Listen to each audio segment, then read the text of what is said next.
Okay, first thing I'm gonna do is moisturize my hair with olive oil lotion to keep, the moisture in my hair while I have my faux dreads in.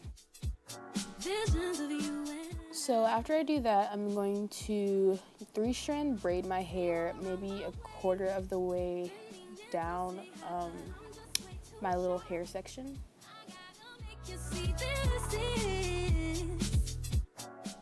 Now I'm taking the hair I got from the beauty supply store, and I think it's this free twist, and it's like one of the loosest waves they have, and then I'm adding the hair in to where I stop braiding, and then I'm going to braid it the rest of the way down until I'm past my actual hair.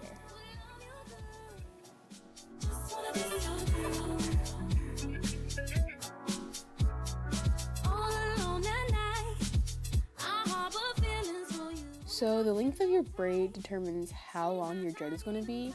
Also, I forgot to mention that you want to braid your hair loose, not too loose, but like your actual hair, you want to braid that looser, and you'll see why later.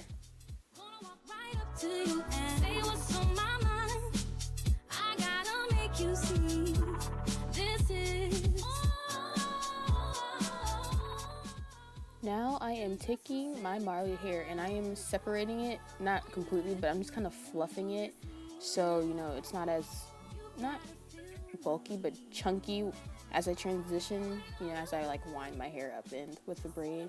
It looks very smooth, and I'm taking a bobby pin and I am slipping it into the top of where I started to braid my hair.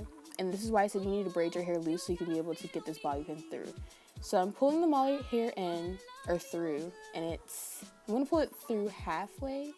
And so I'm going to have more hair on one side of the braid than I do the other. And I'm going to hold my braid and wrap one strand around the braid and the Marley hair. So it's kind of hard to explain. I'm like watching myself do it and it looks kind of difficult. But no, it's not that hard. You're just winding it and you're kind of using your your thumb to guide the Marley hair around your braid and the other strand of Marley hair. And leaving the Marley hair there beside the braid, like the other side, it kind of, prevents the dread from slipping and sliding, kind of. Well, what I've experienced.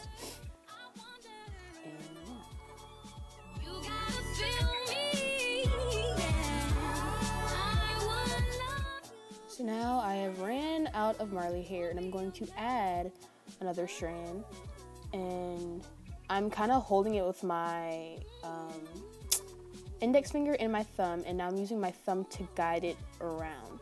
So what you want to do is when you leave a little bit of Marley hair out before you start winding it up, because that's going to just cause it to slip off and you're going to be sad when you look crazy in public. So yeah, I'm just going to wind that down until I get the length I want.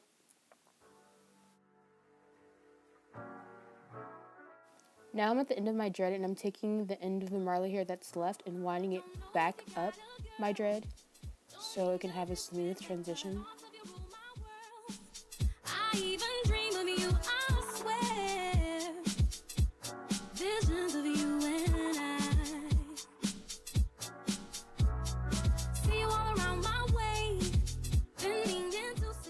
So what I use to seal my dread and to prevent it from unraveling is crazy glue.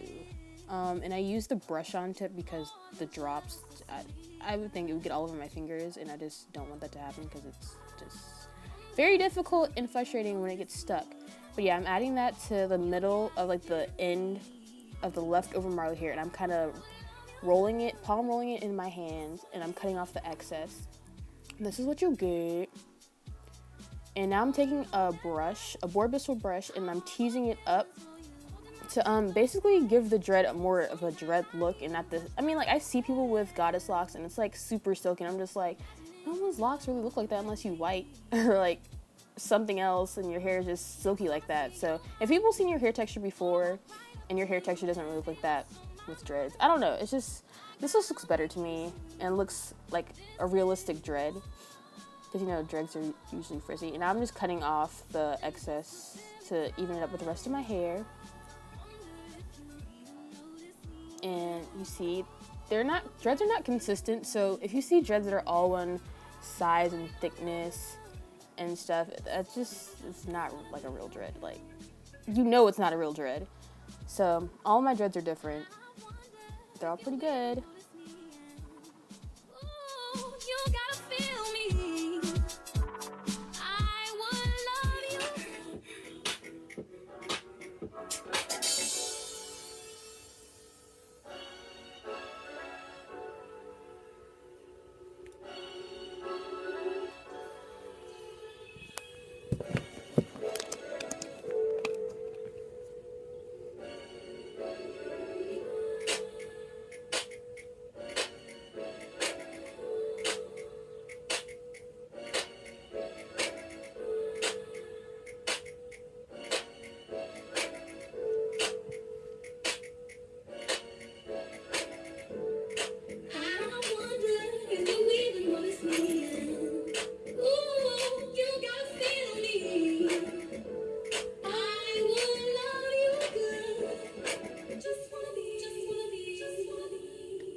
So if you guys have any more questions regarding my hair, just leave me any comments in the comments below.